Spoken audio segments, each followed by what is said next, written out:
morning, YouTube. It's your boy Humble Warrior checking in with you again. Wanted to do a little quick video, man, on Kevin Durant and the Nets saga. From what I understand and read, he met with the owner approximately 2-3 days ago. Gave the man an ultimatum. Basically, either fire Sean Marks and Steve Nash, or to officially get him out of Brooklyn to be traded somewhere else. Now, here's the dilemma that Kevin Durant, I guess, is unaware that he's facing. There's no team right now in the league that's willing to gut their roster to actually acquire him. Yes, he's an atomic superstar. Yes, he is, of astronomical proportions. However, to give up the compensation you would need to get Kevin Durant, you're going to put yourself in a 4-year delay after he leaves your team, if he chooses to leave within 3 or 4 years. So you're going to basically be a contender for 3 years, and then the remaining time frame, you're not going to be in contention for some time because of what you're giving up compensation-wise to acquire him to help your team compete now. With that being said, I know Skip Bayless and Shannon Sharp has had several debates about the Kevin Durant for LeBron James swap to send LeBron to Brooklyn and send KD to LA. Here's my take on that. Would it work? Yes. Because AD would actually turn back into AD. KD doesn't need the ball to be effective. He can do all the other things very well. Now, in Brooklyn's case, if LeBron got sent to Brooklyn, I believe that roster itself would be gutted tremendously. I also believe that the ones that are currently on that roster probably won't be there when he arrives, because there are going to be personnel moves made to bring in the people that LeBron wants to play alongside. And Kyrie would probably be the only one remaining that LeBron would sign off on to play with him. Now, I know the first season LeBron would, play with the cast that they have. But after that, you will start to see, transactions being made where people are getting removed, getting traded, or getting, cut, just so they can make room for whoever LeBron wants to come aboard in Brooklyn, if the swap was to get approved. Not saying it will, but if it did, this would be the more than likely outcome of that scenario. Now, in LA's case, you still got AD, you got Russ, you got Kevin Durant. The real question is, would Kevin Durant and Westbrook be able to rekindle, or not rekindle, but would they be able to repair what was broken in OKC to finally win a championship together in LA? The only problem I see with that is Kevin Durant has evolved as a player. He's no longer a codependent superstar, meaning that he no longer looks for someone else to shoulder the burden, because he realizes that he can. Did he come up big in certain playoff situations in Brooklyn? No, because he still lost to both the Bucks, and he got swept by Boston. So it's hard to say that he's actually able to carry a team when he hasn't been proven to do it. But because he has evolved as a player, I do think in LA he will be able to transcend his talent to help that team beat the Warriors and the Suns in the 7-game series. Because if AD remains healthy, and we know Russ gonna do his thing, then KD can easily give you 35 to 40 on a given night to get you over that hump. Now, I'm sure he would ask the role players to, come along for the ride, to contribute when they supposed to, and to play lights out defense so that they could maximize him, AD, and Russ opportunities to either score, assist, or do whatever's necessary to help them win games, especially in the postseason when it's only a 7-game series. Now, to me, the trade or the swap, player for player, it makes sense due to the shifting of power. Whereas to have LeBron go back to the East, I think it would actually weaken the East, because Durant in the East was a pretty formidable balance. Because you had him, Giannis, Jimmy Butler, Joel Embiid. I guess you could say Bradley Beal. He's one of the stars in the league. And then, of course, in the West, you got Curry, you got Book, you got LeBron, Dame, you got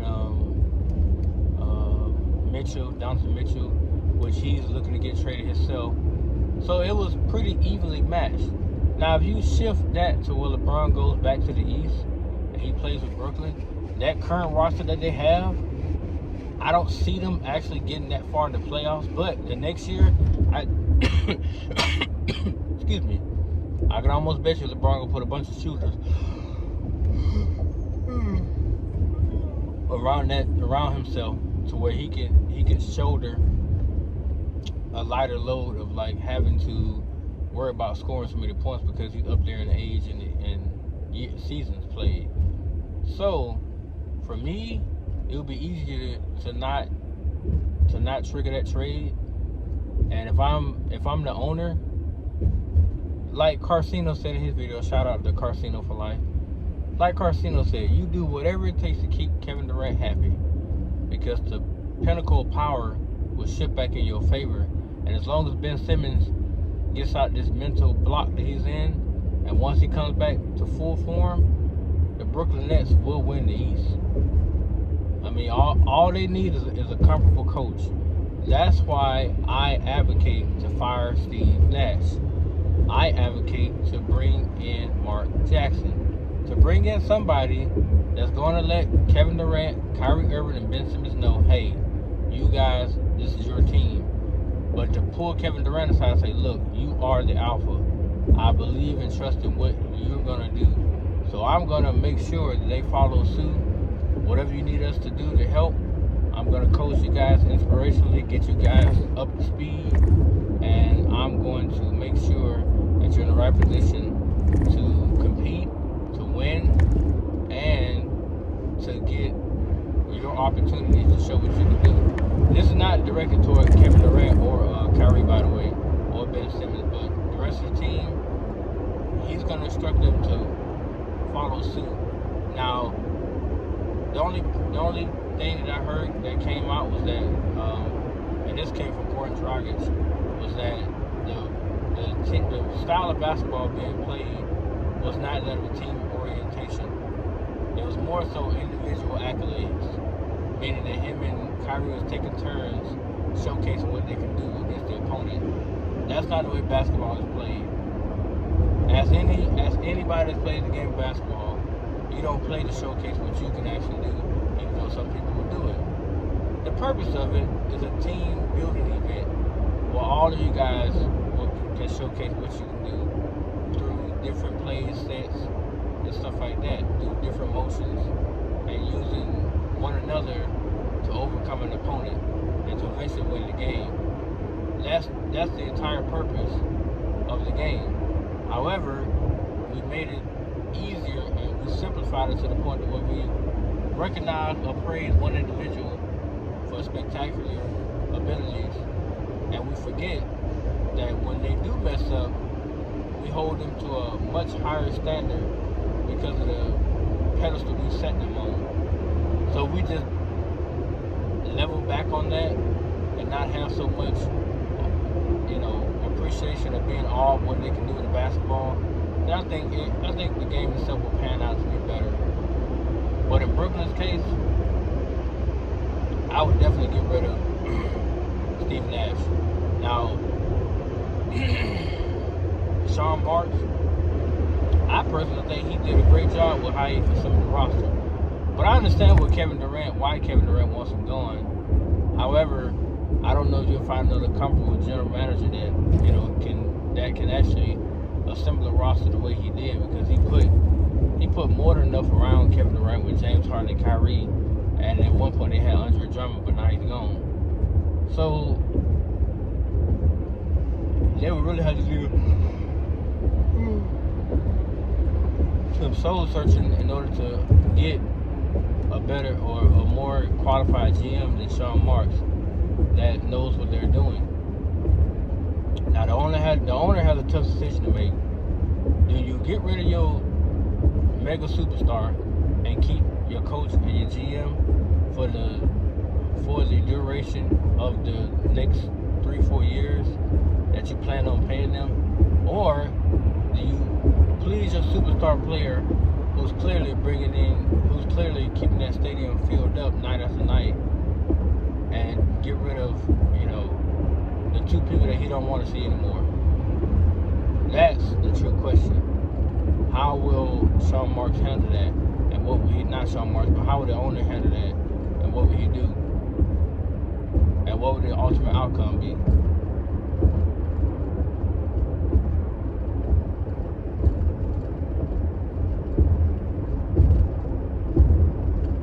Because if that was me, I honestly think I would be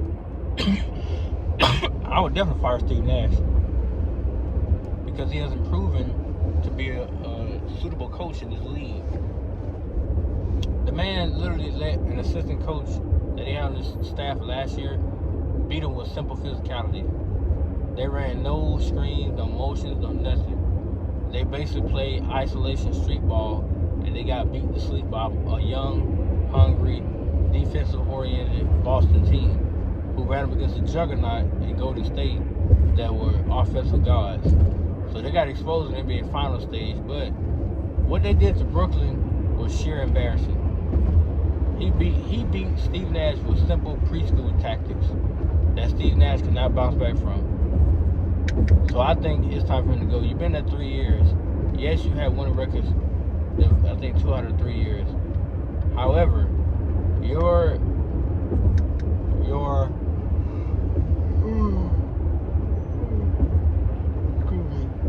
level of accomplishments have not matched what they were expecting. They were expecting the championship. You only got in the first round one time. Then you got beat by the Bucks in the second round in 7 games, which came down to overtime, or double overtime, in which you lost, by I think 4. So their expectations of you have not met them yet. Therefore, you really, really should not keep this job. But we'll see what the owner has to say about it, because he owns the team and it's his show. However, I also think Kevin Durant did himself a huge favor by going directly to the head of the snake and saying, "Listen, this is what I want. I mean, you have to make this happen." Because I believe Kevin Durant wants to win a championship for Brooklyn. However, he sees the writing on the wall. They're going to try to keep him there for the next 4 years as a prop. And he doesn't want to be a prop year in and year out, where they barely make a deep playoff run or not even get to the finals. What's the person be playing for y'all for the next 7 years if I'm not going to get anywhere? If all I'm going to do is make playoff appearances but then get put out in the conference, the semifinal round or the first round. Due to my, lack of true talent and lack of a real supporting cast. So it's an interesting concept, no doubt about that part. But I just want to see what they do in terms of trying to make him happy, or what the next move is going to be, because the owner has a big decision to make. And this decision will impact the next 3-4 years of the organization and direction they'll be going, whether that's with or without KD. But let me know what you think. Comment, subscribe, hit the like button. Let me know what you think, guys. What really should the owner do? I just want to know.